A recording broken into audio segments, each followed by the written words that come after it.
yaitu beliau Dr. Moh Rosyid, SAG MPD, atau sering kita memanggilnya Mang Ocit. Terima kasih, Mang Ocit.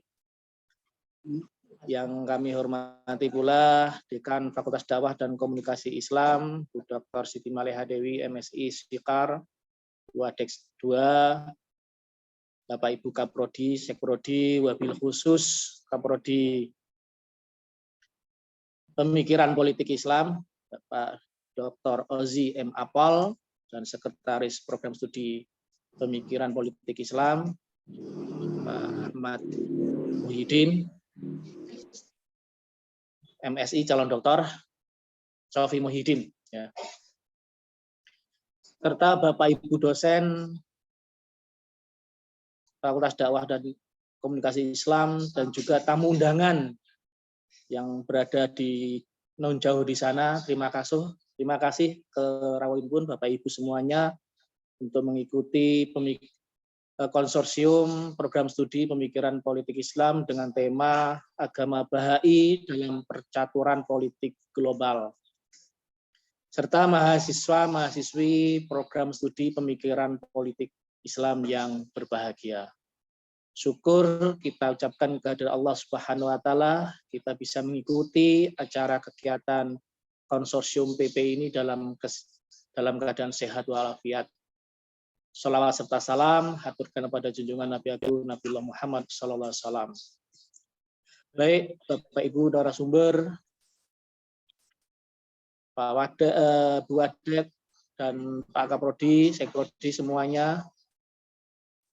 Tentu tema yang akan disampaikan oleh beliau Mang Ocit ini sangat menarik ya, karena seperti yang saya ketahui sepanjang pengetahuan saya ataupun sependek pengetahuan saya, Mang Ocit ini, Pak Dr. Rosyid itu memang dari dulunya itu suka mempelajari yang terkait dengan perbandingan agama ya. Salah satunya dulu ketika saya pertama kali masuk di Fakultas Dakwah itu, yang dulu namanya jurusan dakwah itu terkait dengan masalah samin ya.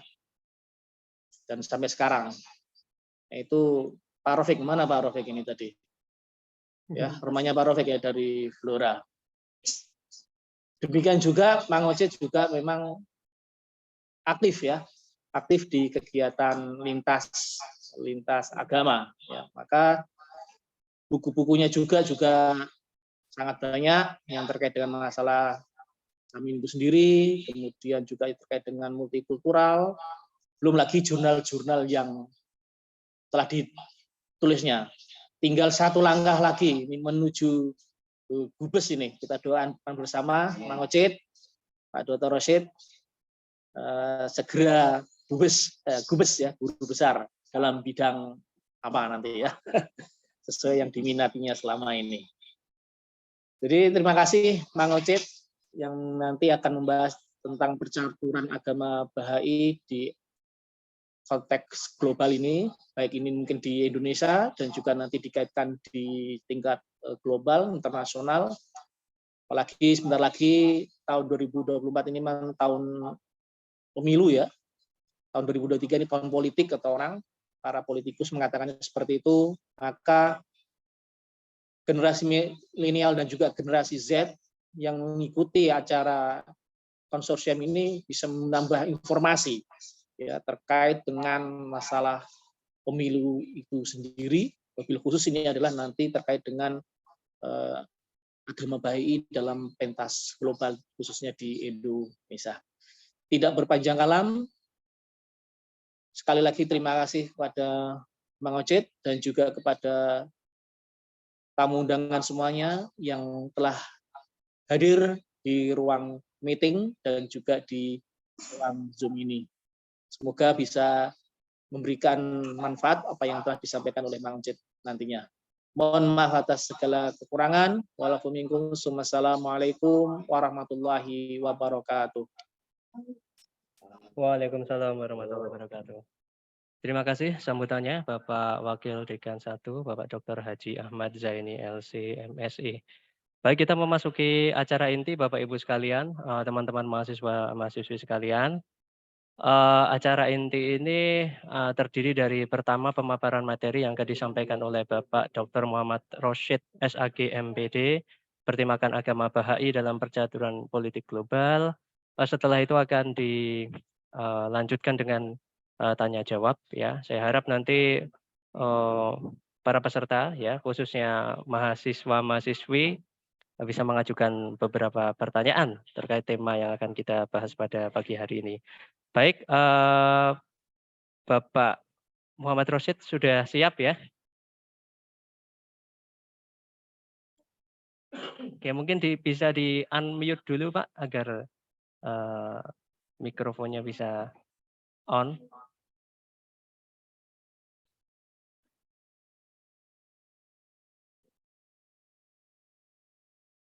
Halo? Nah, sepertinya harus di-unmute dulu. Nah, baik ya.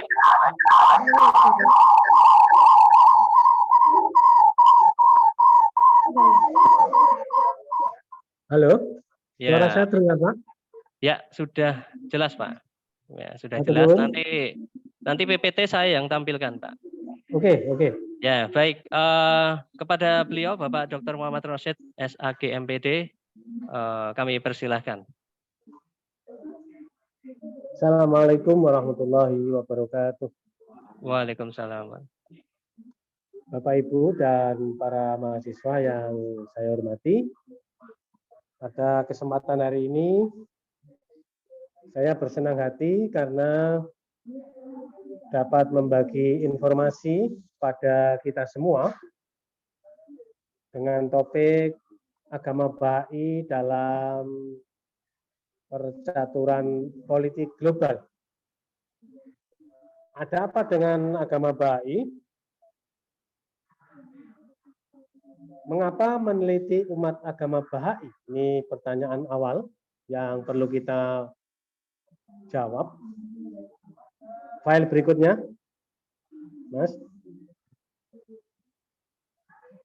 Masih adanya anggapan oleh publik yang salah terhadap agama Bahai dan umatnya. Ini dua buku yang sudah saya tulis, 2015 dan 2019. Lanjut, file lanjut, Mas. Pertanyaan ini perlu kita jawab. Mengapa meneliti umat agama Bahai? Masih adanya anggapan publik yang salah terhadap agama Bahai dan umatnya. Perlu diketahui bahwa agama Bahai merupakan agama mandiri, tidak terkait dengan agama apapun. Keberadaannya masih asing bagi publik.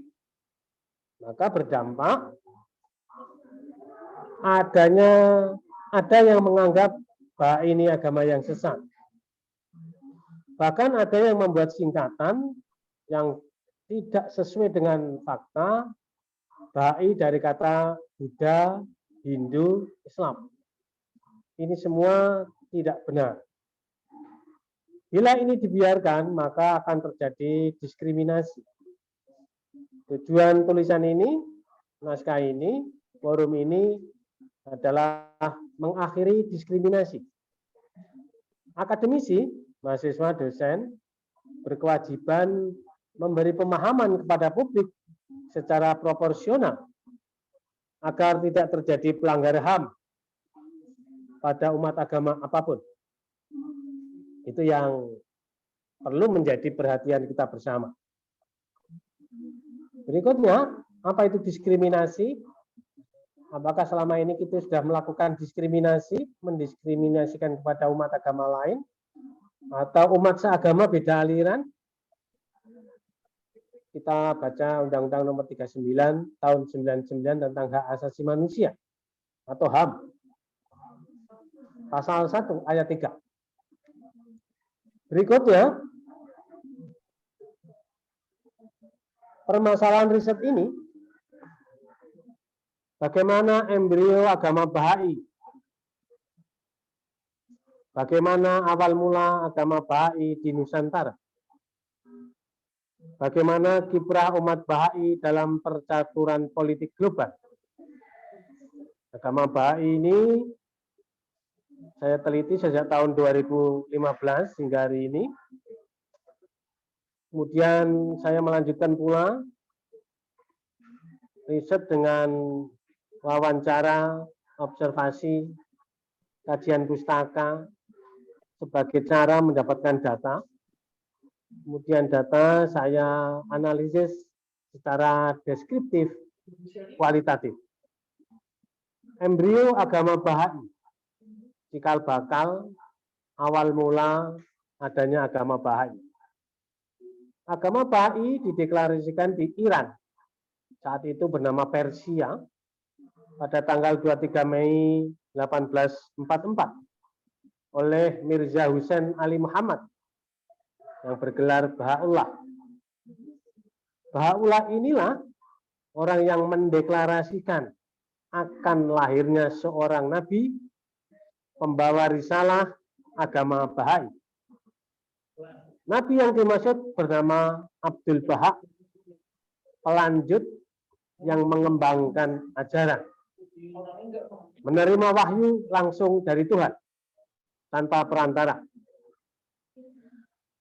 Sebagai bukti bahwa agama Bahai adalah agama mandiri, memiliki kitab suci, Al-Aqdas, Ikon, Kalimat Tersembunyi, 7 lembah dan 4 lembah, kitab Ahdi, kitab Al-Bayan, dan banyak lagi kitab-kitab yang dimiliki umat Bahai. Hasil proses pewahyuan Abdul Baha mendapat wahyu dari Tuhan. Tempat ibadahnya disebut Masrikul Askar. Keunikannya, Masrikul Askar, tempat ibadah umat Bahai ini boleh digunakan ibadah umat agama apapun.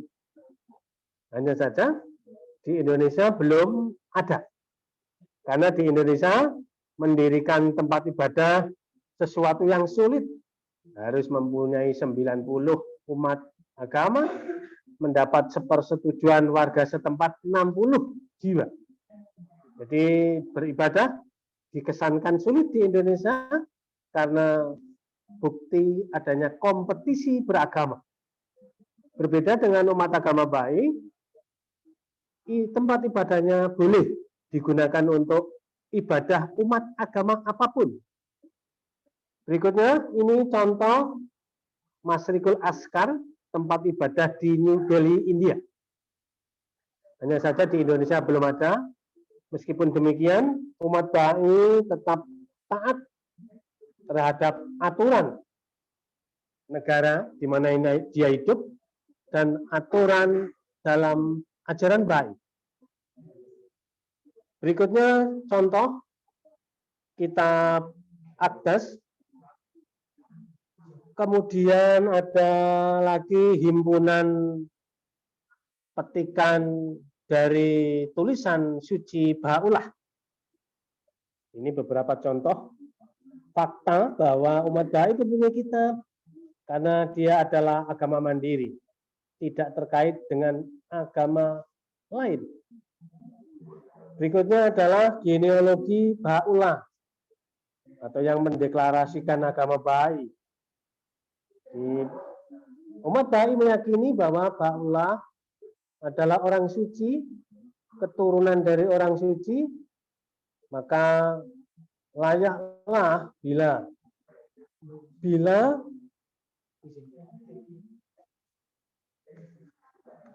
berikutnya adalah Abdul Baha dan Sogi Effendi.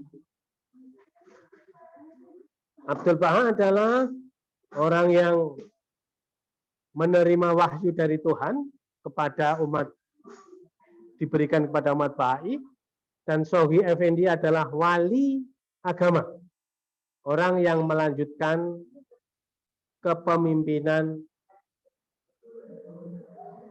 agama Bahai berikutnya. Berikutnya adalah makam Baha'u'llah di Akka Israel. Jika teman-teman ingin datang berkunjung ke kota Israel, maka akan mendapatkan lokasinya, makam ini. Contoh berikutnya, ini makam Abdul Baha di AK. Saya belum ke sana, boleh jadi teman-teman umat Bahai, jika saya salah ini, mohon untuk dibenarkan, dibetulkan. Imbas umat agama Bahai atas kesalahan anggapan publik. Hingga kini, ada pejabat atau ilmuwan atau publik beranggapan salah bahwa negara hanya mengakui 6 agama saja. Pemicu anggapan menganggap agama lain benar bila sesuai ajaran agamanya, padahal pemerintah Indonesia tidak hanya mengakui 6 agama saja. Mengapa demikian? Mari kita buka dalam penjelasan pasal 1 ayat 1 penetapan presiden. Poin berikutnya. Poin berikutnya. Lanjut, Mak. Oke. Penjelasan pasal 1 ayat 1 penetapan presiden nomor 1 PNPS 65, agama yang dipeluk oleh penduduk di Indonesia Islam, Kristen, Katolik, Hindu, Buddha, dan Konghucu. Hal ini dapat dibuktikan dalam sejarah perkembangan agama di Indonesia. Karena 6 agama ini adalah agama yang dipeluk hampir seluruh penduduk Indonesia. Maka kecuali mereka mendapat jaminan seperti yang diberikan oleh pasal 29 Undang-Undang Dasar 45, mereka berhak hidup di Indonesia. Ini anggapan yang perlu diluruskan. Indonesia tidak hanya mengakui 6 agama. Semua agama berhak hidup di Indonesia asal ajaran agama apapun tidak bertentangan dengan undang-undang yang berlaku. Maka agama Bahai berhak hidup di Indonesia. Tidak hanya 6 agama. Imbas anggapan hanya 6 agama yang sah, hingga kini, layar berikutnya, pengajuan akta kawin setelah kawin secara Bahai pada Dukcapil, perkawinannya tidak diberi akta kawin oleh Dukcapil. Ini terjadi di Desa Cebolek Kidul, Kecamatan Margoyoso, Kabupaten Pati, Jawa Tengah. Dalam kakak yang berkedudukan sebagai kepala rumah tangga adalah ibu, bukan bapak, karena perkawinannya tidak mendapat akta kawin dari Dukcapil setelah mengajukan permohonan. Dalam akta lahir anak tertulis anak di luar nikah. Pelajaran agama di sekolah formal diberi 1 di antara 6 agama. Pemakamannya disendirikan. Karena pemahaman masyarakat sekitar ada yang menganggapan bahwa makam umum karena mayoritas Muslim dianggap makam Islam. Umat non-Islam dilarang searea pemakamannya. Bahkan di era Orde Baru diancam dikeluarkan dari PNS, diintimidasi, diawasi khusus oleh kejaksaan dan polisi karena dianggap agama yang sesat.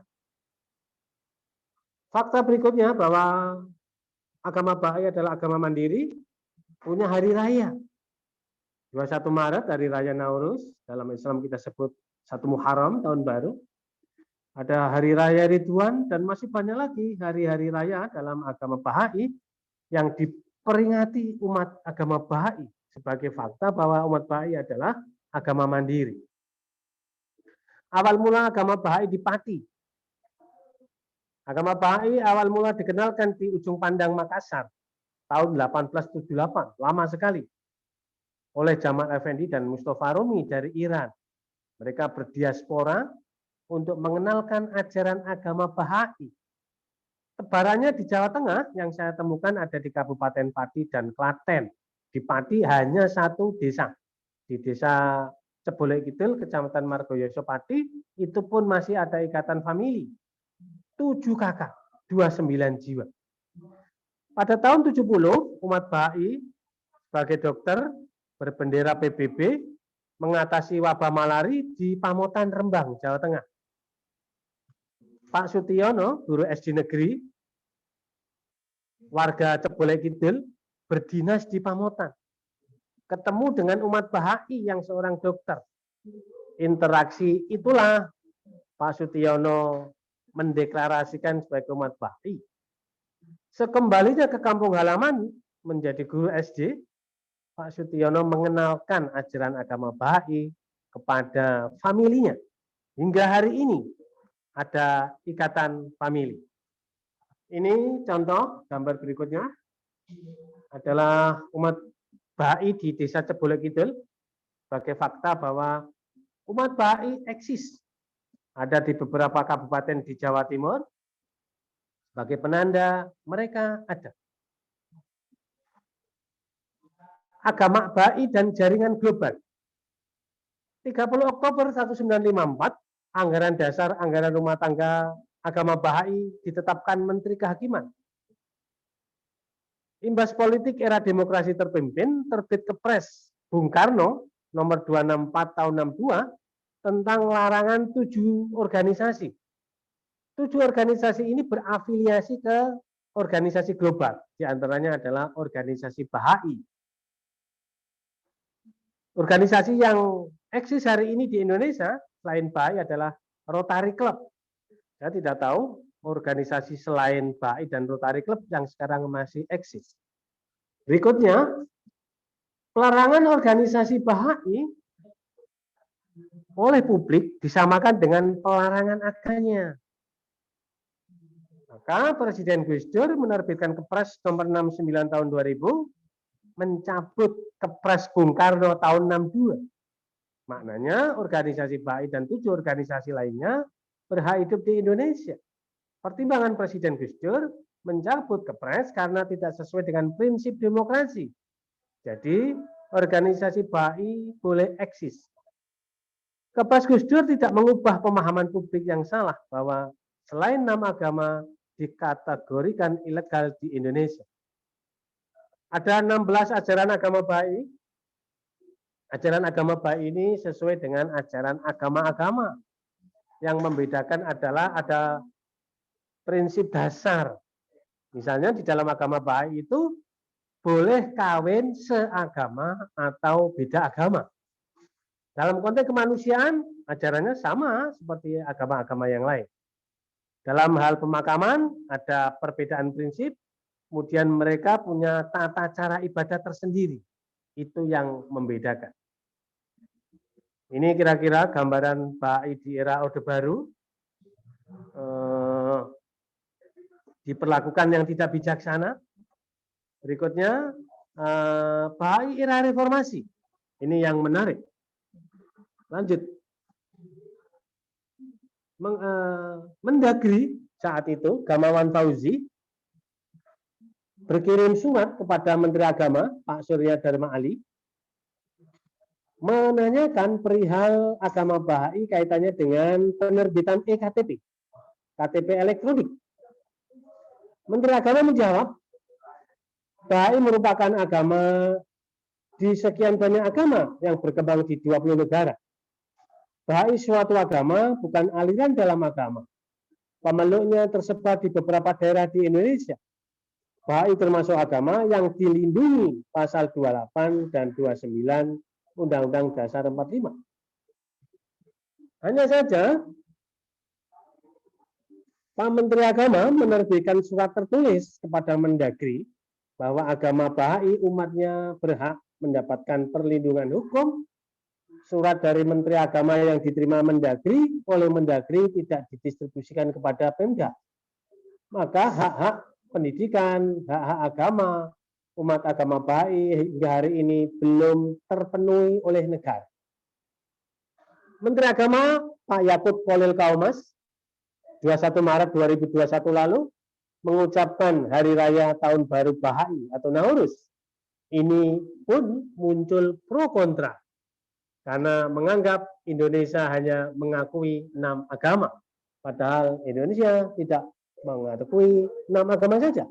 Asal ajaran agama apapun tidak bertentangan dengan undang-undang yang berlaku. Berikutnya ini surat Menteri Agama pada Pak Mendagri sebagai fakta bahwa ada surat. Kemudian upaya umat Baha'i masa kini mengikuti tradisi setempat bagaimana orang hidup di desa. Yang menarik ada contoh berikutnya, Pak. Slide berikutnya. Slide berikutnya. Di Bojonegoro ada umat Bahai yang menjadi dokter. Pada tahun 65 banyak dokter yang meninggalkan di desa-desa, di perkotaan yang jauh dari ibu kota, meninggalkan karena tragedi September 65. Dokter Soraya, umat Bahai, bertahan di Bojonegoro memberi pelayanan medis kepada pasien yang miskin gratis. Maka 4 tahun lalu Pak Soraya almarhum mendapat penghargaan dari Bupati Bojonegoro. Itu bentuk piagamnya sebagai fakta bahwa umat agama Bahai, Dr. Soraya berbuat baik kepada warga Bojonegoro, melayani kesehatan gratis bagi yang miskin. Berikutnya, lembaga dalam agama Bahai. Ada 3 tokoh dalam Bahai, Pak Allah, deklarator agama, Abdul Bahak, utusan Tuhan atau Nabi, kemudian Sogi Effendi, wali agama. Pasca wafatnya Sogi, Bahai dipimpin oleh lembaga, bukan person. Tidak mengenal sosok kiai, pendeta, pastor, tidak. Tapi dipimpin oleh lembaga. Lembaga Bahai, ada Balai Keadilan Sedunia yang berkantor di Israel. Kemudian Majelis Rohani Nasional ada di tingkat ibu kota negara. Ada Dewan Regional Bahai yang ada di perwakilan beberapa daerah. Kemudian ada Majelis Rohani setempat atau daerah. 2 bentuk lembaga administrasi Bahai. Lembaga yang personnya dipilih. Ada Balai Keadilan Sedunia, Majelis Rohani Nasional, Dewan Regional, dan Majelis Rohani setempat. Ada lembaga yang personnya ditunjuk oleh BKS. Disebut lembaga konselor, kemudian anggota badan pembantu, asisten anggota, dan lainnya. Berikutnya, kiprah umat Bahai dalam arena global. Menjadi anggota organisasi PBB, yang disebut Bahai International Community sejak tahun 1937 di New York kantornya. Organisasi ini umat Bahai berkiprah memberi sumbangsih pemikiran untuk tercapainya perdamaian dunia. Umat Bahai juga melakukan kerjasama dengan BIC, ASEAN, Afrika, Uni Eropa, dan Jenewa. Kiprahnya bekerjasama dengan lembaga PBB untuk mengatasi problem kemanusiaan. Ini data-data yang saya peroleh dari umat Bahai. Misalnya konferensi iklim, perubahan iklim yang ada di Mesir. Berikutnya ada lembaga International Teaching Center di Haifa, Israel. Bahai International Development Organization untuk urusan sosial ekonomi publik. Institute Studies of Global Prosperities untuk pendidikan dan diskursus. Institut Rohi, lembaga pembelajaran tingkat majelis rohani setempat atau tingkat daerah. Untuk selanjutnya, teman-teman Bahai, saya mohon memberi pencerahan kepada publik melalui forum ilmiah ini tentang kiprah umat Bahai yang saya sebut. Masih banyak lagi, dan saya belum meneliti tentang kiprah ini, maka saya belum memiliki banyak data.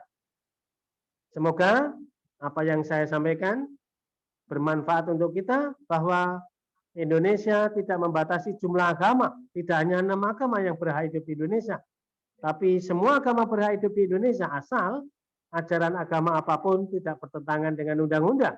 Sebagaimana amanat penjelasan pasal 1 ayat 1 penetapan Presiden nomor 1 tahun 65 yang masih berlaku hingga hari ini. Semoga kita saling menghormati antar umat beragama dan pejabat negara mengayomi umat agama apapun, termasuk minoritas. Memahami ajaran agama-agama sebagai pengetahuan, memahami ajaran agamanya masing-masing sebuah konsekuensi. Terima kasih. Assalamualaikum warahmatullahi wabarakatuh. Waalaikumsalam warahmatullahi wabarakatuh. Waalaikumsalam warahmatullahi wabarakatuh. Belum. Di sini Baik, ya. Bapak Ibu dan teman-teman mahasiswa sekalian, kita memasuki acara selanjutnya adalah Q&A, ya, question and answer, ya. Akan diberikan kesempatan ya dalam termin pertama ini bagi Bapak Ibu atau teman-teman mahasiswa-mahasiswi sekalian untuk bertanya atau sekaligus memberikan pendapat barangkali, karena tadi Pak Rosyid bilang mungkin dari kalangan Bapak Ibu penganut agama Baha'i bisa menyampaikan pendapatnya, ya, argumentasinya atau memberikan tambahan data terkait apa yang sudah Pak Rosyid sampaikan. Silakan pada Bapak Ibu sekalian bisa raise your hand atau angkat tangan di Zoom untuk memberikan pernyataan maupun pertanyaan. Silakan. Bapak Ibu atau mungkin mahasiswi PPI.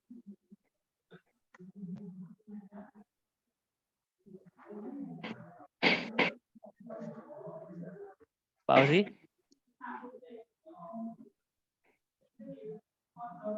Oke. Ya, oke, Pak Ozi, ya, Pak Kaprodi PPI. Ya, silakan pada Pak Ozi. Baik, terima kasih Pak Hasan selaku moderator. Terima kasih juga kepada Bapak Dr. Muhammad Rosyid, MA, yang hari ini sebagai narasumber ya terkait dengan agama Baha'i dalam politik, ya. Baik, saya tentu merasa hal ini adalah hal yang baru ya bagi saya, pengetahuan baru terkait dengan agama Baha'i itu. Sebab yang saya tahu itu agama-agama yang ada di Indonesia ya agama yang yang umumnya ada seperti Hindu, Buddha, Kristen, Islam, Katolik ya. Sementara dengan agama Baha'i ini adalah satu pengetahuan yang baru bagi saya. Kalau di Sumatera Utara, kebetulan saya aslinya Sumatera Utara, itu ada namanya Ugamo Malim. Ugamo Malim di sana juga kami ketahui sebagai sebuah aliran kepercayaan. Nah, dalam konteks penjelasan yang disampaikan oleh Bapak Dr. Muhammad Rosyid tadi, tentu saya tertarik karena saya juga melakukan penelitian khususnya terkait dengan civil society atau masyarakat madani. Kiprah-kiprah umat agama Baha'i ini cenderung secara global saya lihat itu ke arah kemanusiaan. Kalau boleh saya katakan kiprahnya ke arah kemanusiaan. Sementara kalau dalam sisi politiknya saya sebut sebagai politik kemanusiaan. Karena tidak saya temukan adanya keinginan untuk memperoleh misalnya kekuasaan, memperoleh sumber daya, tetapi lebih ke arah kemanusiaan. Nah, sebagai pertanyaan untuk menambah pengetahuan saya kepada Bapak Muhammad Dr. Rosyid, apakah agama Baha'i ini visinya itu menjadi sebuah gerakan transnasional atau punya visi kemanusiaan yang transnasional sehingga bisa berkontribusi luas tidak hanya di Indonesia asalnya tadi di mana tadi? Iran atau mana? Iran. Dari Iran ya. Di negara-negara lain gitu. Sebagaimana kita ketahui banyak juga gerakan-gerakan transnasional tapi dia tidak berdasarkan agama melainkan berdasarkan pada kemanusiaan. Contoh misalnya gerakan Gulen dari Turki misalnya, itu banyak berdiaspora ke berbagai negara juga mengatasnamakan kemanusiaan. Apakah sama gerakan agama Baha'i ini dengan gerakan transnasional tersebut? Kalau tidak sama, apa bedanya? Kemudian apakah ada visi yang seperti itu menjadi sebuah gerakan transnasional? Itu saja, terima kasih atas kesempatannya Pak Moderator, Bapak Hasan. Syamsuddin, dan terima kasih sekali lagi saya ucapkan kepada Bapak Dr. Muhammad Rosyid yang telah berkenan untuk menjadi narasumber yang sangat luar biasa pada pagi hari menjelang siang hari ini. Terima kasih. Assalamualaikum warahmatullahi wabarakatuh. Waalaikumsalam warahmatullahi wabarakatuh. Baik ya, sebuah pertanyaan yang cukup menarik ya yang diajukan oleh Bapak Dr. Ozi Setiadi, Kaprodi Pemikiran Politik Islam ya. Kurang lebih pertanyaannya adalah apakah memang agama Bahai ini memiliki cita-cita ya menjadi sebuah gerakan transnasional ya, artinya sebuah agama yang tersebar kemana-mana atau menyebarkan ajarannya kemana-mana, atau hanya cukup dalam konteks regional kawasan atau hanya berkembang di negara tertentu saja. Nah, yang kedua saya berikan kesempatan pada teman-teman. Ini sudah ada Ahmad ya. Ini Ahmad ini mahasiswa atau siapa ini? Di Zoom hanya tulisannya Ahmad. Iya. Pak Ahmad. Pak Ya, Ahmad. betul. Oh ya Pak Ahmad. Ya, Ya. baik. Mohon maaf ya. Ya. Baik, silakan Pak Ahmad mungkin bisa memperkenalkan diri dari mana dan bisa menyampaikan kasih. pertanyaan atau pertanyaannya. Silakan. Saya Ahmad dari Kediri sebagai umat beragama Bahai. Mohon maaf dengan segala hormat Pak Rosyid. Dengan segala kerendahan hati saya ingin mencoba meluruskan apa yang disampaikan Pak Rosyid tadi. Yang awal, di slide awal tadi. Memang agama Bahai dimulai periodenya tanggal 22 Mei 1844 atau 1260 Hijriah yang sudah masuk tanggal 23 oleh Sayyid Ali Muhammad yang bergelar Sang Bab. Itu bukan Baha'u'llah. Mohon maaf Pak Rasid. Jadi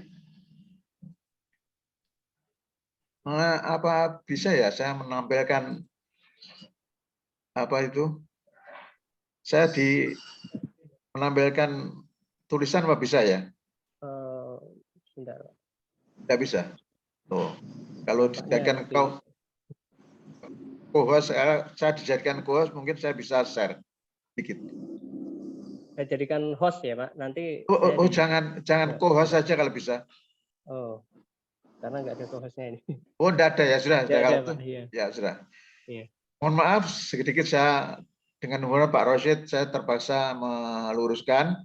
Pertama, periode agama Bahai ini dimulai tahun 1844, 23 Mei oleh Sayyid Ali Muhammad bergelar Sang Bab, pintu. Selanjutnya, Sang Bab ini sebagai pendahulu, pembuka jalan yang akan kedatangannya akan Tuhan wujudkan. Yang berikutnya adalah Sang Suci Baha'u'llah yang nama aslinya Mirza Hussein Ali. Memeluk-kamilkannya tanggal 21 April 1863, 19 tahun kemudian. Lantas, sepeninggal dalam Wahyu Bahai, ada yang unik sekali yang mungkin tidak bukan karena tidak ya. Mungkin kemampuan manusia saat itu belum ada, akhirnya belum begitu dijelaskan dengan tegas, tapi saat ini sudah ditekankan dengan tegas, yaitu wasiat Baha'u'llah untuk penerusnya, pengganti pemimpinan agama, yaitu kepada Abdul Baha. Abdul Baha tidak terima wahyu, tapi diilhami Tuhan. Yang terima wahyu adalah Sang Bab dan Sang Suci Baha'u'llah. Setelah itu Abdul Baha selaku poros perjanjian, jadi perjanjian Tuhan itu adalah Abdul Baha. Setelah itu Abdul Baha dengan wasiatnya tertulis itu mewasiatkan kelanjutannya kepada Sohi Effendi selaku wali agama. Dan selanjutnya setelah wali agama yang terjadi bukan perseorangan karena sang wali tidak punya keturunan, tidak punya pilihan, akhirnya diserahkan kepada Balai Keadilan Sedunia yang balai keadilan dunia ini sudah diwahyukan dalam kitab Aqdas. Mungkin itu saja sementara, mungkin bisa ditambah nanti. Sedangkan pertanyaan tadi sangat menarik, mungkin bisa dijawab Pak Rosid. Kalau mungkin ada waktu nanti saya melengkapi. Terima kasih, itu saja. Baik Pak Ahmad, terima kasih ya atas pernyataannya. Semacam ada ralat begitu ya dari Pak Ahmad tentang tanggal, kemudian tentang turun-temurun ajaran Bahai, kira-kira begitu ya. Jadi bagi saya memang Bahai ini sesuatu yang baru Pak, jujur saja. Saya juga baru baca semalam ya reviewnya singkat ya, dan pada pagi hari ini saya mendapatkan penjelasan yang cukup ya, mungkin dari Pak Rosid dan juga Bapak dari Pak Ahmad ya, selaku penganut agama Bahai ya. Nanti silakan direspon oleh Pak Rosid ya. Dan yang terakhir di termin pertama ini saya berikan kesempatan satu lagi, barangkali Bapak Ibu sekalian atau teman-teman ingin menyampaikan atau memberikan pertanyaan. Ini ada Pak Budiana Setiawan ya. Pak Budiana Setiawan. Nah, ya kan. Silakan pada Pak Budiana Setiawan. Terima kasih. Saya Budiana Setiawan. Ini saya temannya Pak Rosid. Kalau pas ada seminar-seminar yang menyangkut soal agama indigenous religion yaitu.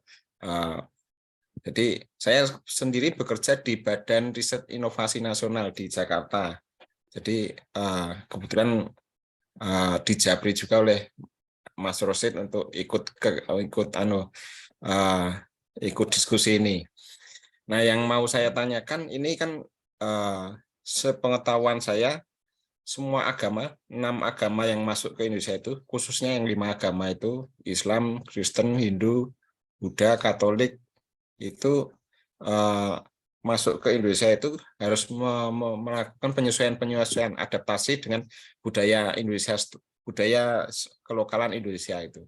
Jadi agama yang tadinya datang dari luar itu berubah rasa menjadi rasa Indonesia gitu. Misalnya Islam itu disebarkan oleh Wali Songo yang mengadopsi budaya-budaya lokal Jawa.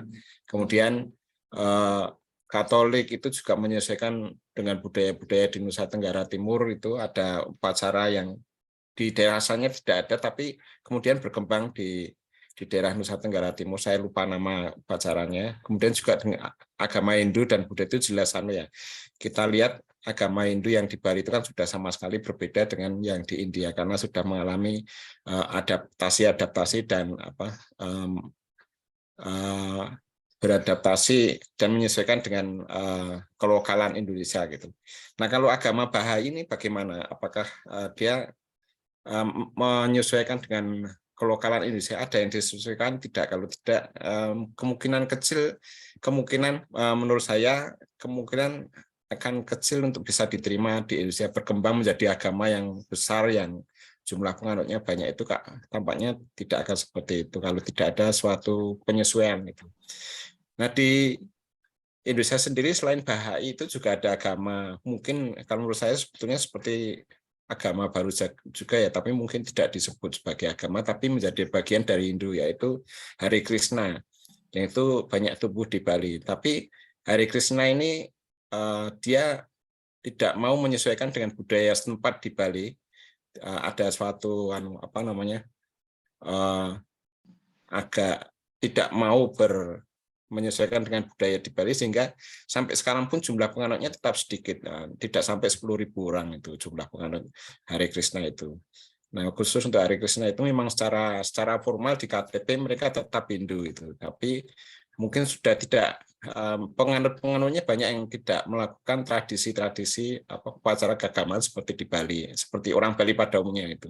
Tapi jumlah penganutnya sampai sekarang juga tetap segitu, tidak berkembang menjadi banyak itu. Nah, bagaimana dengan agama Bahai ini? Itu yang saya tanyakan, dan terima kasih atas undangannya Mas Rosid pada diskusi pada siang hari ini. Saya kembalikan kepada moderator. Baik, terima kasih Pak Budiana Setiawan ya dari BRIN. Ternyata banyak ini pesertanya dari macam-macam ya. Tidak hanya dari Yayan Kudus tapi juga dari luar Yayan Kudus termasuk dari BRIN ya. Terima kasih Pak atas kehadirannya. Baik, tadi dari Pak Budiana Setiawan, kira-kira bagaimana agama Bahai ini melakukan penyesuaian secara sosial kebudayaan, barangkali begitu ya Pak di Indonesia ya. Kalau dulu tidak salah, Gus Dur itu menyatakan istilah ini dengan pribumisasi Islam. Kalau tidak salah ya, seingat saya ya. Sehingga Islam menjadi lebih bisa diterima oleh kalangan masyarakat luas ya. Dan kita nampaknya juga ingin tahu ya bagaimana agama Bahai ini melakukan adaptasi secara sosial kebudayaan. Sehingga nanti prospeknya di masa depan agama Bahai yang sekarang disebut sebagai minoritas ya, ini barangkali bisa berkembang ya. Mungkin juga kalau penyesuaiannya baik di masyarakat bisa menjadi mayoritas, mungkin ya. Peluang itu selalu ada ya. Baik, kepada beliau Pak Dr. Muhammad Rosyid ya. Saya persilakan untuk menanggapi 3 pertanyaan sekaligus pernyataan yang telah disampaikan oleh Pak Ozi, Pak Ahmad, dan juga Pak Budiana Setiawan. Silakan Pak Rosyid.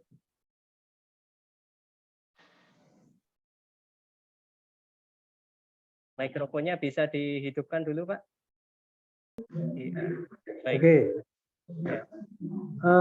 Pertanyaan Pak Ozi tadi bahwa gerakan politik agama Bahai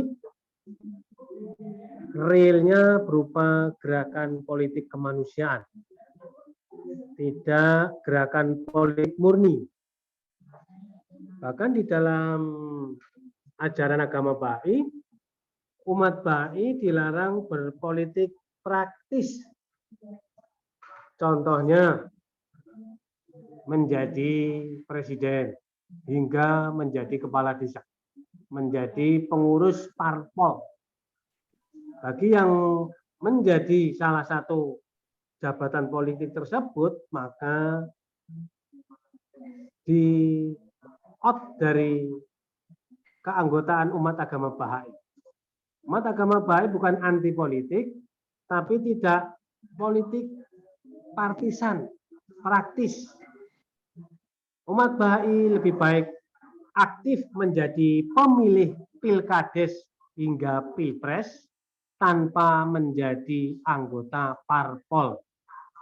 Karena bagi umat Bahai lebih aman dan nyaman tanpa berpolitik praktis, lebih baik berpolitik dalam konteks kemanusiaan. Misalnya membantu ketika terjadi wabah COVID tahun lalu, sesuai kemampuan umat Bahai berpartisipasi di desa di mana dia hidup. Mengapa demikian? Bagi umat Bahai, berpolitik lebih banyak madharatnya daripada manfaatnya. Tetapi umat Bahai aktif menjadi warga masyarakat yang mencoblos dalam pilkades hingga pilpres. Yang berikutnya, pertanyaan Mas Budiana tadi, umat Bahai melakukan penyesuaian sesuai dengan ritme kehidupan sosial budaya masyarakat setempat. Tadi saya sampaikan umat Bahai mengikuti tradisi Nahdiyin ketika dia hidup di tengah komunitas Nahdiyin.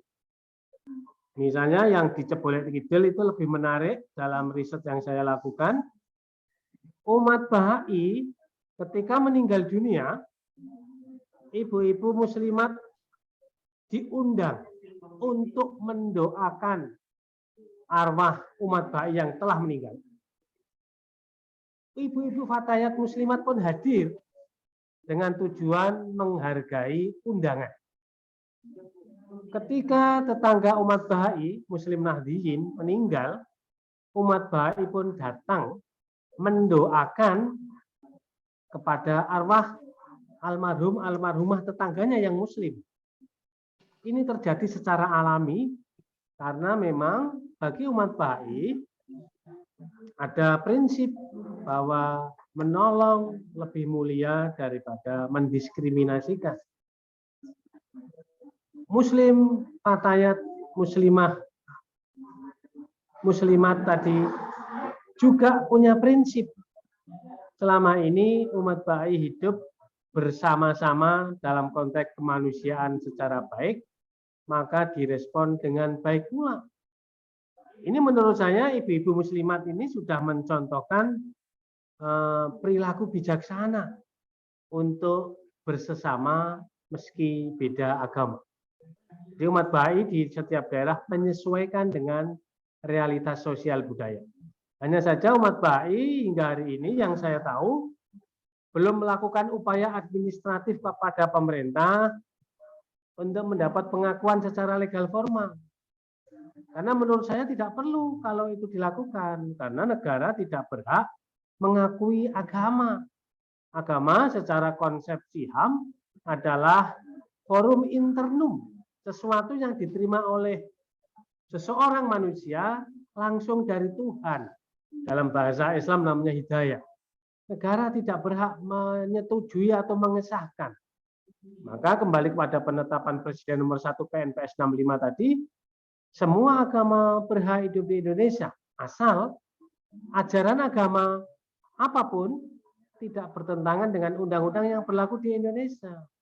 Jadi agama hadir secara alamiah, negara harus memfasilitasi dan mengayomi. Demikian jawaban dari saya, Pak. Baik, terima kasih Pak Rosyid ya, atas jawabannya ya. Jadi ada penyesuaian-penyesuaian yang telah dilakukan oleh penganut agama Bahai ya. Gitu ya. Jadi bukan suatu ajaran yang kaku, yang anti terhadap tradisi, bahkan anti terhadap kondisi sosial kebudayaan di mana penganut agama Bahai tinggal atau hidup ya Pak. Yang apa namanya? Yang terakhir tadi yang disampaikan oleh Pak Rosyid juga, agama tidak, negara tidak perlu memberikan pengakuan ya kepada penganut agama tertentu, termasuk kalangan minoritas, karena sesungguhnya kalau tadi menurut Pak Rosyid, agama itu sifatnya hidayah ya, diberikan langsung kepada Tuhan ya, kepada manusia, dan negara memang tidak memiliki hak untuk campur tangan bahwa memberikan pengakuan atau rekognisi kepada para pemeluk agama. Ya. Baik, kita masuk pada sesi kedua, Bapak Ibu sekalian. Ya, mungkin ada beberapa Bapak Ibu dan mahasiswa sekalian yang ingin bertanya atau memberikan pernyataan terkait dengan tema konsorsium kita pada pagi hari ini. Silakan untuk angkat tangan atau raise your hand via Zoom. Ya, Pak Jofri Tani ya. Ya, silakan Pak Jofri Tani perkenalkan diri ya, Bapak dari mana, dan silakan mengajukan pertanyaan atau pernyataannya. Silakan Pak, bisa di-unmute dulu. Iya, terima kasih moderator. Pertama, salam ketemu sama Mas Rosyid. Berkait dengan yang dibicarakan, saya perkenalkan, saya Jufri, saya dari Kediri, saya dari umat Bahai. Barangkali untuk melengkapi perspektif dari agama Bahai itu sendiri.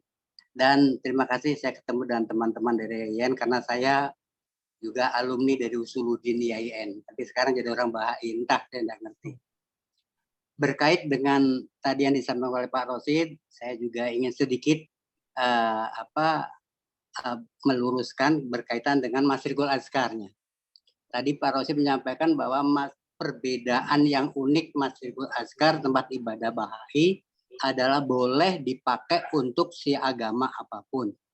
Bahkan yang sebenarnya bukan hanya boleh dipakai, tetapi justru akan berdiri saja harus ada rekomendasi tertulis dan siap memakai dari rekomendasi tertulis dari semua agama yang ada, sampai dengan beliau siap untuk memanfaatkan Masyrikul Azkar tersebut. Sehingga kalau Bapak Ibu lihat nanti masuk Azkar, ada identitasnya adalah pintunya tidak 1, pintunya 9, untuk agama apapun bisa disediakan kitab suci dan bacaan-bacaan keagamanya di Masyrikul Azkar itu.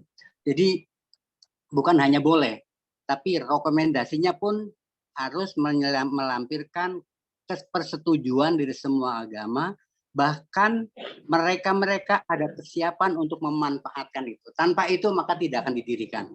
Itu satu tentang masyarakat.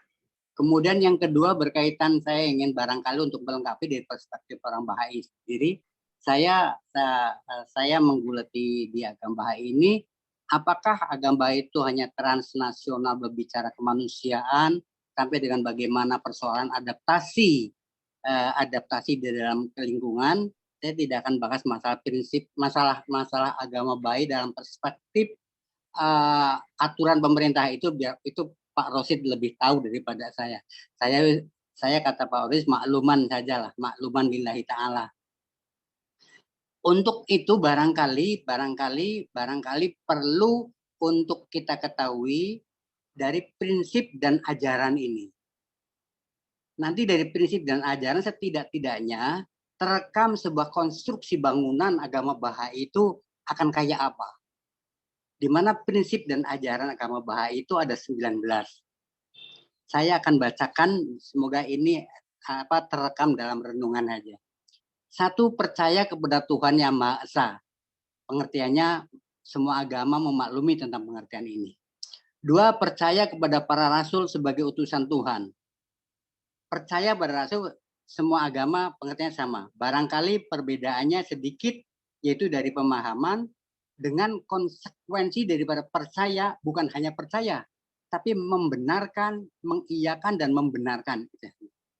Terus yang ketiga, percaya kepada akhirat. Semua agama mengakui bahwa akan ada kehidupan setelah kehidupan di dunia ini. Keempat, dasar semua agama adalah satu. Ini mulai. Di sini langsung dijadikan prinsip kata-kata dasar semua agama adalah satu. Bab agama itu ada 2 perspektif pemikiran. 1, agama dalam perspektif asas material dan asas fundamental. Untuk asas material, semua agama berbeda.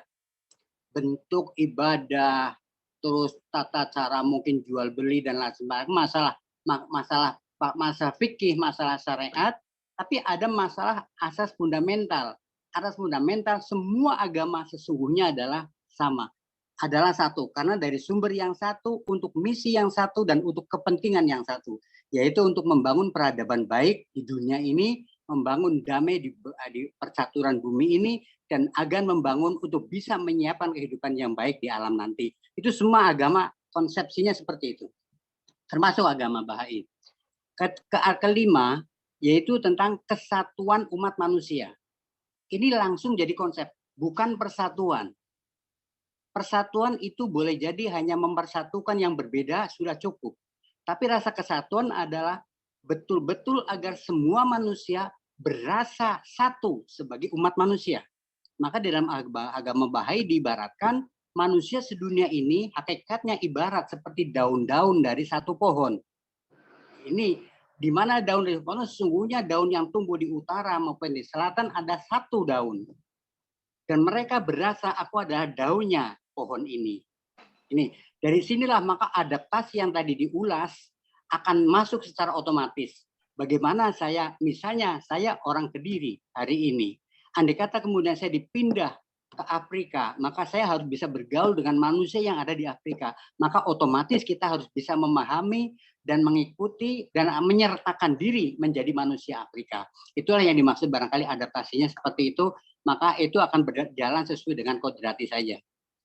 Kemudian prinsip berikutnya, prinsip dan ajaran berikutnya, penyelidikan kebenaran secara bebas.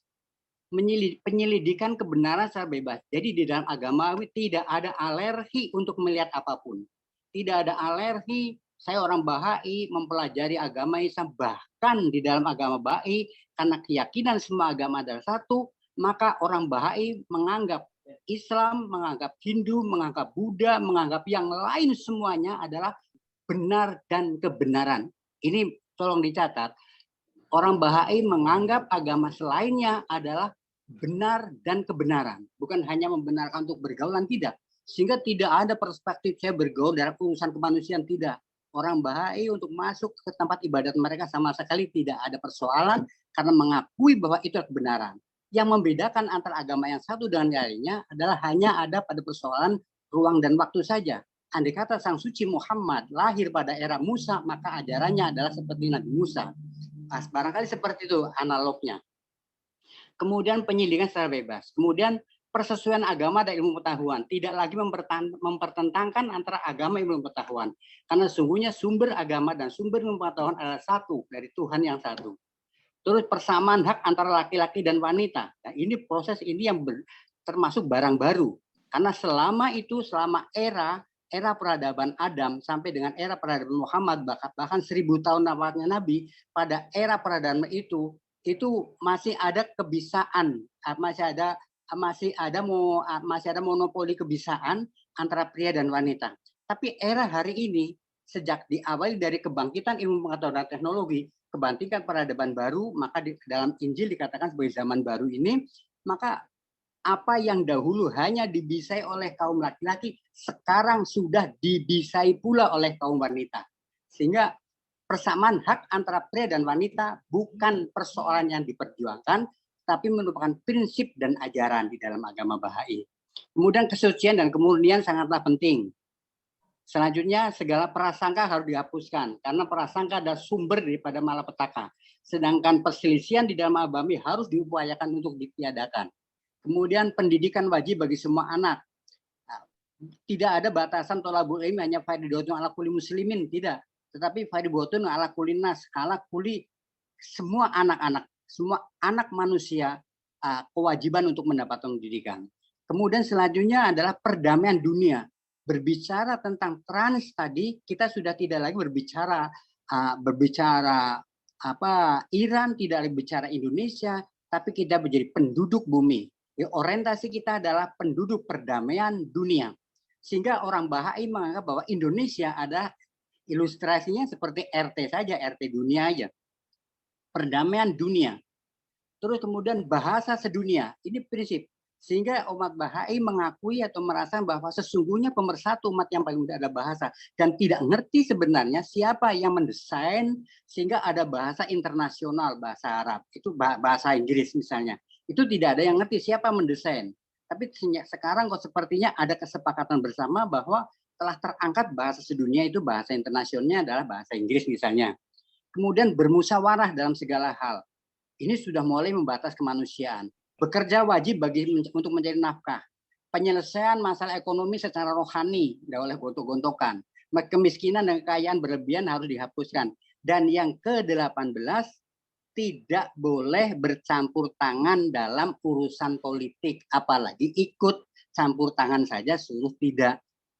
Kenapa dari situ? Karena rupa-rupanya ada alasan berpikirnya agama dan politik adalah dua lembaga yang asasnya berbeda. Menurut pemahaman saya sendiri, mohon maaf saya pribadi, agama itu asasnya kalah, ngalah, terima, sabar, gak kebagian. Itu asas agama. Tapi asas politik, kata-kata yang saya pahami, saya tidak ngerti benar apa salah, adalah, piye caranya, yang penting kita usaha menang. Sehingga dua hal ini sulit untuk bisa disepadukan. Maka tidak boleh kita campur tangan dalam urusan politik. Terus yang terakhir, kesetiaan kepada pemerintah tanpa batas. Di mana kita berada, di mana umat Bahai berada, di mana umat Bahai bertempat tinggal, di mana pemerintahan itu ada, maka harus setia kepada apa yang menjadi aturan pemerintah. Sehingga dengan demikianlah kalau tadi dikatakan oleh Pak Rosid misalnya, kenapa umat Bahai tidak mengupayakan diri untuk eksistensinya di dalam percaturan, tapi kita sudah merasa bersyukur sekali di mana tiap pertemuan di daerah-daerah, kalau misalnya ada pemilihan di daerah yang sifatnya pemberitahuan kepada masyarakat di desanya dan semuanya difasilitasi dengan baik. Itu sudah luar biasa dan kita yakin itu nantinya akan berjalan secara otomatis, secara sendiri untuk bisa sebagaimana dimaksud oleh Pak Rosid. Untuk itu saya amat terima kasih kepada Pak Rosid yang telah mengurai tentang agama Bahai berkaitan dengan keadaan keberadaannya. Terima kasih Pak Moderator, baik panjang lebar. Mohon maaf. Baik, terima kasih Pak Jofri Tani ya. yang sudah menyampaikan panjang lebar tentang 19 prinsip dan ajaran Bahai. Ya. Bagi saya justru yang menarik adalah tidak boleh campur antara agama dan politik ya. Jadi umat Bahai tidak boleh berpolitik secara praktis. Kira-kira begitu ya. Tadi Pak Jopri menyatakan politik ini untuk kemenangan ya. Maka itu sesungguhnya dua hal yang berbeda dengan asas fundament agama yang menekankan pada harmoni barangkali ya, perdamaian, keselarasan ya. Ini menarik ini Pak Kaprodi untuk diriset barangkali ya. Yang kedua ya, silakan kepada Bapak Ibu, saya belum melihat mahasiswa PPI ini. Barangkali ada mahasiswa PPI yang ingin menyampaikan pertanyaan sekaligus pernyataan barangkali, atau Bapak Ibu yang lain. Ibu-ibu belum juga ini. Silakan. Sulaiman itu. Sulaiman angkat tangan. Ya, Pak Sulaiman Al-Bashir ya, silahkan Pak Sulaiman perkenalkan diri ya, dari mana, kemudian apa pertanyaannya atau pernyataannya. Silakan Pak Sulaiman.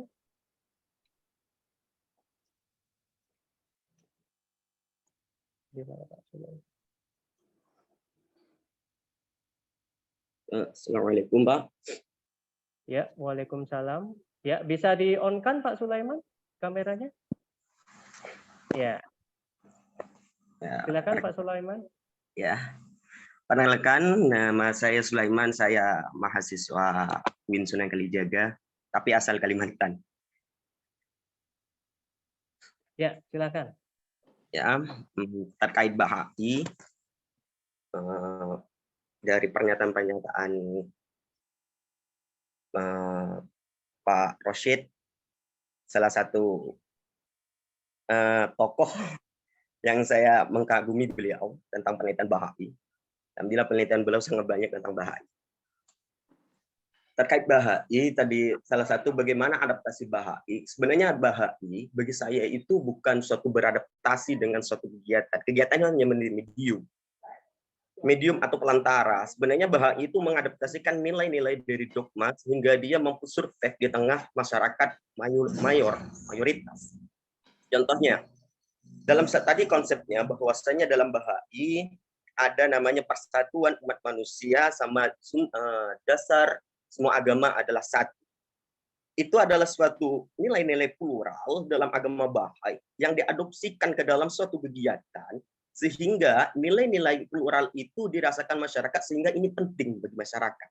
Sehingga Bahai itu mampu survive dari masa ke masa. Karena Bahai itu masuknya Indonesia itu sekitar abad 19-an, tetapi sampai hari ini mampu bertahan dengan keadaan minor. Apa yang terjadi kan gitu? Powernya apa di sana? Dayanya apa yang bekerja? Ternyata ini yang bekerja adalah mengadaptasikan nilai-nilai dogma ke dalam suatu kegiatan. Setelahnya, ketika mereka sudah dapat di satu masyarakat daerah, itu dia langsung membaur. Walaupun Bahai pernah mendapatkan pembantaian, bukan pembantaian sih. Kalau di Klaten itu ada pembunuhan. Mungkin di seluruh Bahai mungkin ada pembunuhan pada tahun 1965-an, pada masa-masa politik pada masa itu ya, PKI dan segala halnya. Itu ada pembantaian pada masa itu. Tetapi dia mampu survive sampai hari ini. Alasannya kenapa? Ini. Indonesia itu bukan negara agamis, tapi bukan juga negara liberal atau negara yang ateis. Tapi Indonesia itu negara persatuan. Maka disitulah Bahai mempunyai ruang di dalamnya sehingga dia mampu membaur, mampu beradaptasi, mampu diterima oleh masyarakat dengan keadaan kebahagiaannya. Kira-kira begitu ke dalam adaptasi. Tetapi sedikit saya ingin bertanya dengan Pak Rosyid atau dengan Bahai itu sekalipun, bagaimana sih konstruksi keyakinan Bahai sehingga Bahai itu mampu menjadi suatu power, menjadi suatu daya dalam satu negara yang berbeda budaya, berbeda keyakinan segala hal. Kalau dalam nilai-nilai dogma itu adalah ajaran, tetapi bagaimana konstruksinya sehingga Bahai itu diterima di tengah masyarakat, walaupun keterimaannya itu tidak, oh iya kamu boleh beragama di sini, tidak, tetapi dia masih mendapatkan suatu tantangan, mendapatkan suatu ejekan. Ya kalau cemooh dalam masyarakat pasti biasanya seperti itu dalam agama Baha'i. Tetapi bagaimana konstruksi keyakinannya sehingga Baha'i itu mampu satu kesatuannya nyambung, seperti mata rantai yang tidak pernah berputus. Bagaimana konstruksi keyakinannya? Mohon maaf, mungkin ini aja sih Pak dulu Pak. Mungkin bisa diperjelas oleh umat Baha'i sendiri atau dari Pak Ros.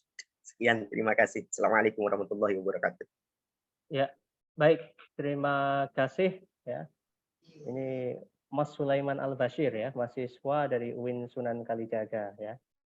Kurang lebih pertanyaannya adalah bagaimana konstruksi keyakinan Baha'i ya, atau bangunan konstruksi keyakinan Baha'i sehingga secara ajaran barangkali ya, agama Baha'i ini bisa diterima oleh masyarakat luas. Kira-kira begitu ya.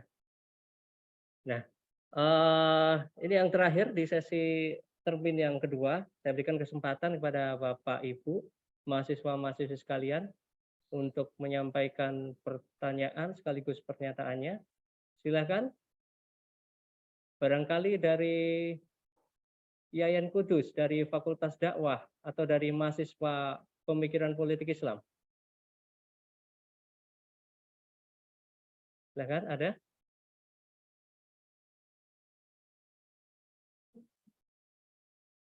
Ya, sepertinya sudah cukup ya. Ini ada dua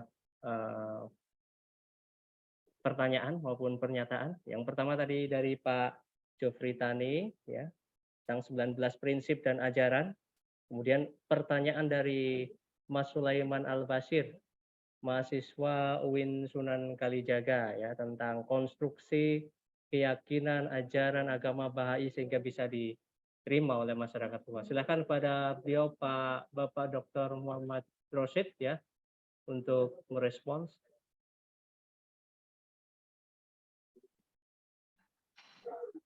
Pak, sebaiknya saya limpahkan ke Pak Wahid dan Pak Jupri yang lebih nyaman. Monggo. Ya, ya silahkan pada Bapak Ibu ya penganut agama Baha'i, silahkan untuk bisa merespons tadi ya dari Pak Jufri dan Pak Sulaiman Al-Bashir ya. Tadi pertanyaan dari Pak Sulaiman Al-Bashir tentang konstruksi keyakinan agama Baha'i sehingga bisa diterima masyarakat. Dari Pak Jufri ya mungkin ya. Silakan Pak Jufri.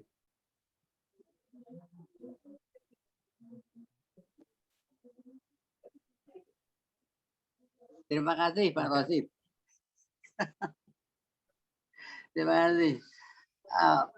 Terima kasih Pak Sulaiman atas pertanyaannya mengenai tentang bagaimana konstruksi keimanan di dalam atau konstruksi keimanan yang terbangun di umat Baha'i sehingga keyakinannya ekspresi keyakinannya sampai dengan yang digambarkan oleh Pak Sulaiman tadi. Tapi sebelum itu kita coba kembali ke atas. Memang di dalam prinsip ajaran agama Baha'i itu prinsip. Setelah ini selesai kita materi ya, sabar. Ini Joko Yakis. Halo. Ya lanjut silakan Pak dilanjutkan. Bahwa konstruksi keimanannya adalah sebenarnya ini mohon maaf kita ulas dari sini. Sebenarnya orang masuk Baha'i itu rata-rata dia adalah sebelumnya sudah beriman dulu. Saya dulu seorang Muslim. Ada yang dari Baha'i dia dari orang Hindu, ada yang dari Baha'i dia dari orang Nasrani dan seterusnya. Barangkali hanya anak-anak yang lahir di era setelah kelahirannya dia menerima langsung dia menjadi orang Baha'i karena bapaknya orang Baha'i saja. Barangkali seperti itu. Seperti saya pernah ditanya, apa dulu kamu kok Pak Jufri bisa jadi orang Muslim? Apa dasar pemikirannya? Kok bisa menjadi iman sekali bahwa Islam, apakah dalil apa yang dipakai untuk kita bisa menerima Islam pada waktu itu? Sama dengan pada hari ini kita bicara konstruksi keyakinan. Hal yang baru di dalam pemikiran saya adalah yaitu di dalam agama Baha'i terkonstruksi sebuah keimanan yaitu 3 sekaligus. Iman bahwa Tuhan itu satu, dengan agama pun. 2, agama itu satu. 3, rasul itu satu. Artinya manusia satu, agama Tuhan satu, manusia satu, terus agama satu. Apa? Tuhan satu, agama satu, manusia satu. Tuhan satu, agama satu, manusia satu. Bahkan hakikat rasul itu pun nantinya akan satu pula. Artinya agama satu dari rasul yang satu. Tuhan satu, kita keyakinan bahwa sesungguhnya dengan di dalam Al-Quran itu ada pesan. Likuli umatin rasul. Tiap-tiap umat pasti ada rasul.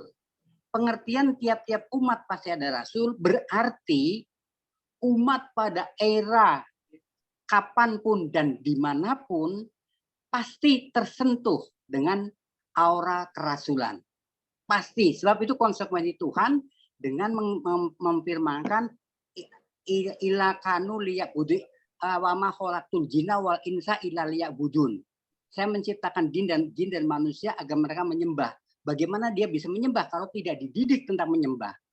Bagaimana dia bisa Tuhan mendidik menyembah? Otomatis Tuhan berarti menurunkan rasul sehingga orang bisa mengerti cara menyembah.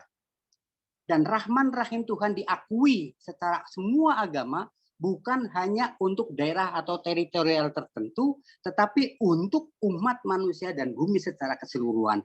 Dari paham ini maka yakin bahwa sesungguhnya Tuhan yang membawa, ya agama yang dibawa oleh yang adalah dari sumber Tuhan yang satu, sehingga sesungguhnya hakikatnya agama itu adalah satu, karena dari Tuhan yang satu, yang membedakan hanya agama Musa, agama Yahudi lahir pada era itu, agama Nasrani lahir pada era itu, dan Muhammad atau Islam lahir pada era itu. Sesungguhnya hakikatnya adalah dari agama yang satu. Sehingga Rasul pun sesungguhnya adalah satu. Ibaratnya ilustrasinya adalah seperti kita bicara matahari. Apakah matahari hari Selasa dan matahari hari Rebo itu sama atau tidak? Maka akan dijawab sama juga benar, dijawab tidak sama juga benar. Akan dijawab sama karena apa? Hakikatnya matahari yang tampak di hari Selasa adalah juga matahari yang tampak di hari Rebo. Karena merupakan perputaran bumi. Tapi dikatakan berbeda juga benar karena itu matahari hari Selasa dan itu matahari hari Rabu. Nah, ini sama dengan dari mana Pak Samnya seperti itu. Begitu pula Rasul. Sesungguhnya Rasul dari Tuhan yang satu, hanya yang satu diutumkan pada era itu untuk membimbing umat pada peradaban era itu, sedangkan dan Bahai atau orang Bahai meyakini Baha'u'llah adalah yang atau yang mendapat amanat untuk membimbing umat manusia pada era ini. Ini keyakinan umat Bahai adalah seperti itu. Agama satu, Tuhan satu, dan manusia satu. Hakikatnya manusia sesungguhnya adalah ibarat seperti organ-organ dalam satu tubuh ini yang tidak bisa dipisah-pisahkan, sesungguhnya adalah satu pula. Dari keyakinan Tuhan yang satu ini terkonstruksi sebenarnya karena ini diure atau dikonstruksikan oleh agama Bahai, kita meyakini bahwa tadi kita bicara tentang agama Bahai. Pak Muhammad tadi menyampaikan ada dua figur, yaitu ada Sang Bab dan ada Baha'u'llah. Di dalam keyakinan umat Islam, selama itu saya, mohon maaf, entah yang lain, saya yakin bahwa umat selama itu saya meyakini bahwa nanti akan datang Imam Mahdi dan akan datang Nabi Isa. Sesungguhnya dua figur inilah yang kemudian kalau saya meyakini yang dua figur itulah telah dijelmakan dalam figur Sang Bab, yaitu sebagai pintu untuk menyambut kedatangannya dia yang sesungguhnya dijanjikan adalah Baha'u'llah. Jadi konstruksinya adalah tertanamnya keyakinan bukan hanya sekedar pengakuan, tapi keyakinan konstruksi benar dan membenarkan bahwa Tuhan satu, manusia satu, agama juga satu. Terima kasih. Barangkali dari situ mungkin Pak Wahid atau Pak Ahmad atau Pak Rosin nanti akan menambah. Mohon maaf panjang lebar lagi. Baik, terima kasih Pak Jufri ya. Mungkin ada yang ingin menambahkan atau cukup dari Bapak Ibu ya, penganut Bahai? Boleh saya menambah sedikit? Iya, Pak Ahmad. Melengkapi. Silahkan. Terima kasih, saya sekedar melengkapi apa yang disampaikan Pak Jufri. Saya akan membacakan firman Baha'u'llah.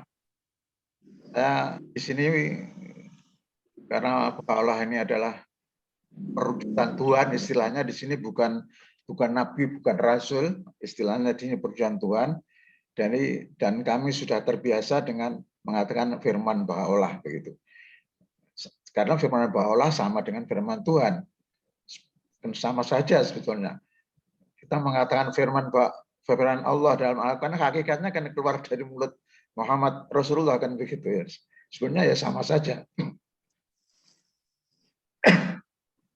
Ini dari Baha'u'llah mengatakan tujuan dasar yang menjauhi keyakinan dan agama Tuhan ialah untuk melindungi kepentingan umat manusia dan memajukan kesatuan umat manusia serta untuk memupuk semangat cinta kasih dan persahabatan di antara manusia.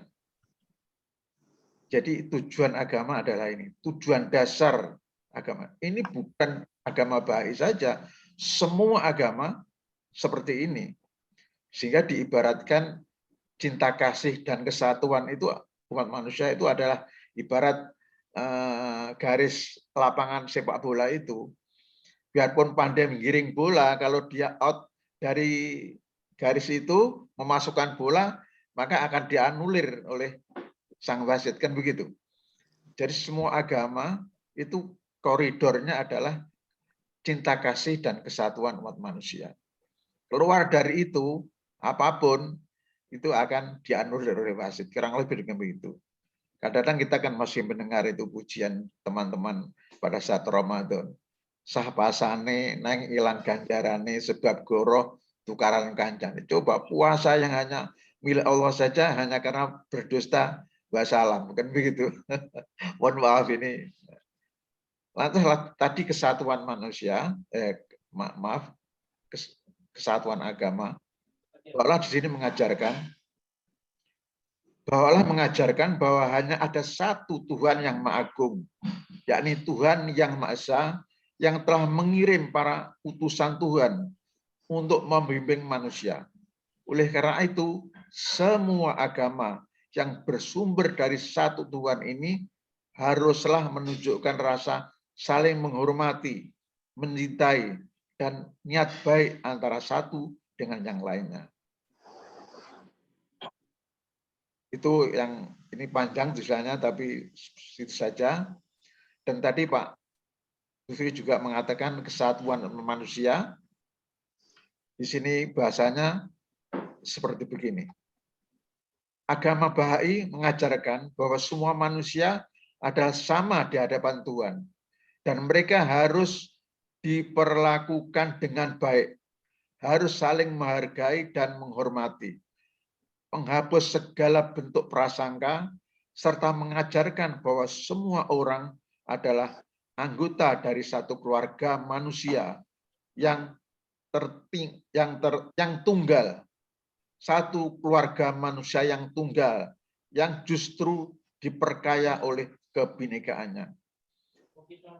Jadi agama manusia pada hakikatnya adalah satu ras manusia, dan mereka memiliki satu Tuhan dari sumber yang sama. Mereka memilih menerima ilham-ilham atau wahyu-wahyu dari Allah dari beda-beda waktu dan tempat. Dan sekaligus ini kalau kita boleh menerjemahkan, beruntung kita di Indonesia ini kita berketuhanan yang Maha Esa.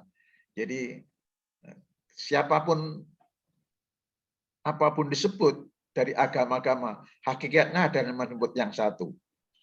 Hakikatnya adalah menyebut yang satu, yang Maha Tunggal itu, bukan yang lain lagi.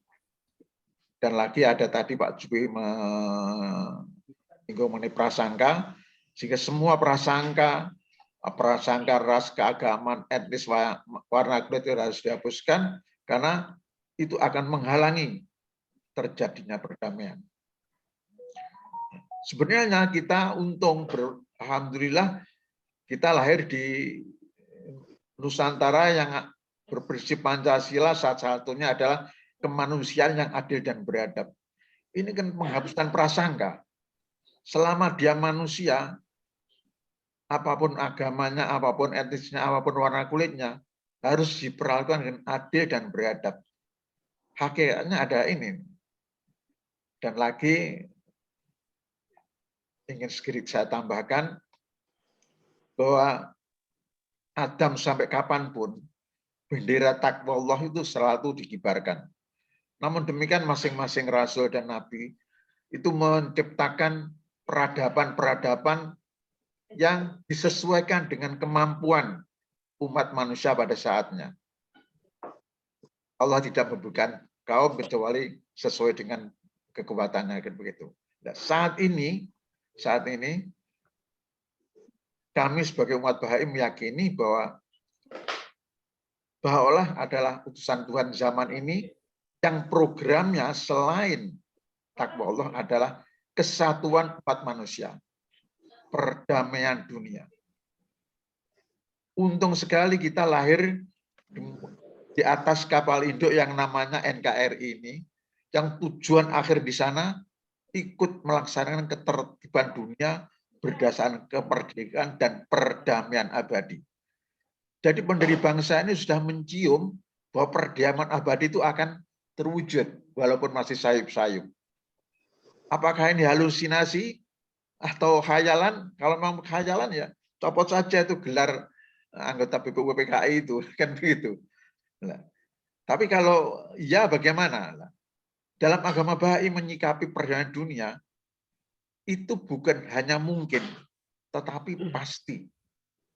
Dalam salah satu surat Balai Keadaan Dunia yang disampaikan kepada seluruh tokoh dunia, menyatakan bahwa perdamaian dunia itu bukan hal yang mungkin, tapi adalah pasti. Nah, oleh karena itu mungkin sisa-sisa hidup kita ini atau hidup kita di dunia ini, kita untuk menyokong perdamaian dunia ini agar kita bisa andil dalam hajatan Tuhan zaman ini. Dan lagi-lagi umat Bahai seperti disampaikan Pak Jufri tadi, mengakui, tidak hanya mengakui, tapi membenarkan dan kebenaran semua agama. Karena semua datang dari Tuhan yang Maha Satu. Paling nyalahane podo arep nyalahane sing gawe, kan begitu kira-kira. Itu saja, mungkin masih banyak, tapi waktulah yang kita harus. Terima kasih. Mohon maaf. Baik. Terima kasih Pak Ahmad yang sudah menambahkan. Ya, tadi ada Pak Jupri Tani dan juga Pak Ahmad yang sudah menambahkan panjang lebar tentang Bahai. Ya. Apa yang bisa kita simpulkan dari konsorsium pagi ini, kalau kita lihat atau kita cermati dari pernyataan-pernyataan pemateri, ya, kemudian dari pertanyaan mau sekaligus pernyataan yang muncul pada sesi diskusi tadi, sesungguhnya agama Bahai ini agama yang menonjolkan kasih sayang, gitu ya Pak. Ya, agama yang anti terhadap kekerasan karena memang dalam salah satu prinsipnya ini adalah melindungi kepentingan umat manusia, ya, cinta kasih dan kesatuan umat manusia, ya. Nah, jadi kita berharap ya negara kita, Negara Kesatuan Republik Indonesia, yang memang sejak awal didirikan itu memang untuk umat yang plural atau masyarakat yang plural, artinya dari beragam kalangan, termasuk dari kalangan umat mayoritas dan minoritas. Kita berharap ke depannya ada semacam prekognisi, ya, ada semacam kebijakan yang anti diskriminatif, ya, meskipun tadi sudah disebutkan oleh Pak Rosyid bahwa sesungguhnya di luar 6 agama resmi itu sesungguhnya diperbolehkan, ya, konstitusi menjamin adanya kemerdekaan atau kebebasan dalam menganut agama dan keyakinan, ya. Kita berharap kepada saudara-saudara kita penganut Bahai, ya, diberikan kemudahan, kelancaran, ya, dan yang paling penting adalah tidak ada tindakan diskriminatif atau tindakan membeda-bedakan, ya, baik itu yang muncul dalam segi kebijakan maupun yang muncul dalam lingkungan sosial. Kira-kira begitu yang bisa kita petik dalam diskusi pagi hari ini.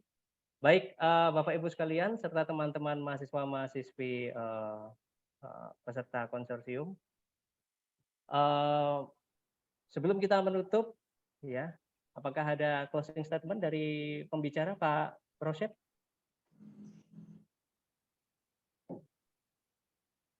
Ada pernyataan penutup barangkali?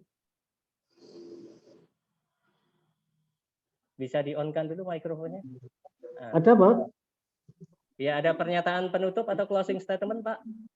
Oke, saya memberikan closing statement bahwa negara Indonesia melindungi semua umat beragama.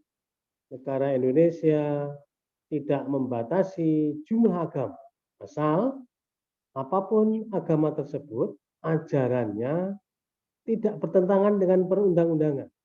Untuk itu, pejabat pemerintah, Pemda, mari kita melayani kepentingan umat beragama bila membutuhkan pelayanan pemerintah.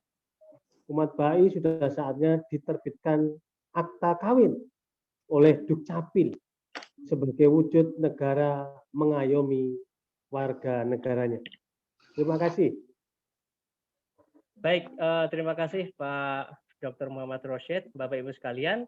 Tiba kita pada penghujung acara, marilah kita bersama-sama tutup acara pada pagi hari ini dengan bersama-sama membaca hamdalah. Alhamdulillahirabbil alamin. Alhamdulillah. Undur diri, mohon maaf apabila ada salah kata. Saya akhiri bila taufik walhidayah. Assalamualaikum warahmatullahi wabarakatuh. Waalaikumsalam. Terima kasih semuanya. Bapak Ibu sekalian, Terima kasih. live Zoom meeting untuk bisa on cam ya, agar kita bisa foto bersama. Disilakan untuk on cam semuanya. It's magic. Ya, bisa di on cam kan, kameranya di on kan, biar kita punya dokumentasi atas konsorsium pagi hari ini. Ya. Baik, ya, yang belum on kamera bisa di on kan dulu. Baik, ya, kita foto bersama. 1, 2, 3. Baik, sekali lagi Bapak Ibu. Oke, sekali lagi. 1, 2, 3. Baik, terima kasih Bapak Ibu sekalian. Sampai jumpa di konsorsium mendatang. Terima kasih Pak Rosyid, Pak Ahmad, terima kasih. Sukses selalu. Terima kasih. Oke, Bapak-bapak, terima kasih Bapak-bapak, atas makasih. berbagi ilmunya. Pak. Salam sehat. Siap.